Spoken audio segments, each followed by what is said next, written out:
Serial killers यह शब्द जैसे ही हम सुनते हैं तो हमारे मन में कई सवाल कौंधने लग जाते हैं कि इन सीरियल किलर की आखिर में मंशा क्या होती है, इनका हत्या करने का पैटर्न क्या होता है, लोगों को इन्होंने कैसे मारा। पगडंडी खबर समय समय पर आपके लिए ऐसे ही सीरियल किलर्स की कहानियां लेकर आता है जिनका खौफ पूरे देश में था।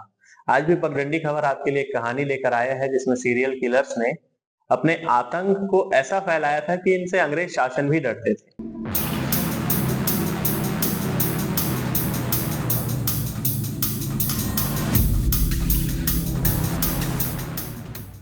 आज हम आपको जिस सीरियल किलर की कहानी बताने जा रहे हैं उसने हत्या करने में तो वर्ल्ड रिकॉर्ड ही बना दिया। यह सीरियल किलर इतना खतरनाक था कि इसके बारे में सुनकर अंग्रेज भी किवाड़ के पीछे छिपने लग जाते थे। ये किलर जिस भी रास्ते पर जाते थे वहां पर लाशों का ढेर लग जाता था। इस अपराधी को लोगों को मौत की नींद सुलाने में बहुत मजा आता। कुल मिलाकर इस आदमी के लिए कहें एक शब्द तो यह दहशत का पर्याय बन गया था। इस किलर के गिरोह में लगभग 200 लोग शामिल थे जो लोगों की भीड़ में शामिल होकर पहले तो उनको लूट लेते, फिर उसके बाद उनकी बेरहमी से हत्या कर आगे बढ़ जाते थे। पकड़े जाने से पहले तक इस अपराध गिरोह ने लगभग 931 लोगों को मौत के घाट उतार दिया था। भारत के सबसे खूंखार डकैत कहे जाने वाले इस बदमाश का नाम था बहराम। उसका जन्म वर्ष 1765 में मध्य प्रदेश के जबलपुर में हुआ था। बचपन में उसकी दोस्ती अपने से लगभग 25 साल बड़े कुख्यात ठग से हो गई। उसकी संगत में आते ही उसकी जिंदगी गलत राह पर मुड़ती चली गई। अमीर अली ने उसे ठगी, हत्या और लूट के गुर सिखाए। करीब 25 साल की उम्र में बहरम ठगों की दुनिया का सरदार बन बैठा। उसके गिरोह में लगभग 200 क्रूर हत्यारे शामिल थे।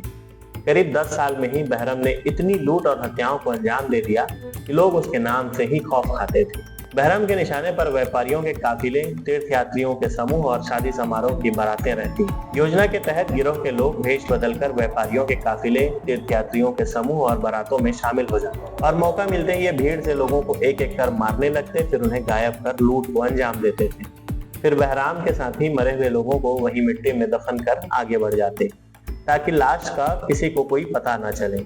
इसमें से 150 हत्याएं को केवल बहरम ने की थी। लोगों को मारने के लिए वह खास तरीका अपनाता था। वह हमेशा अपने पास एक पीला रुमाल रखता था जिसमें एक सिक्का होता था। वह शिकार के गले में रुमाल का फंदा लगाता और उसमें मौजूद सिक्के से गला घोंटकर पीड़ित को दर्दनाक मौत देता था।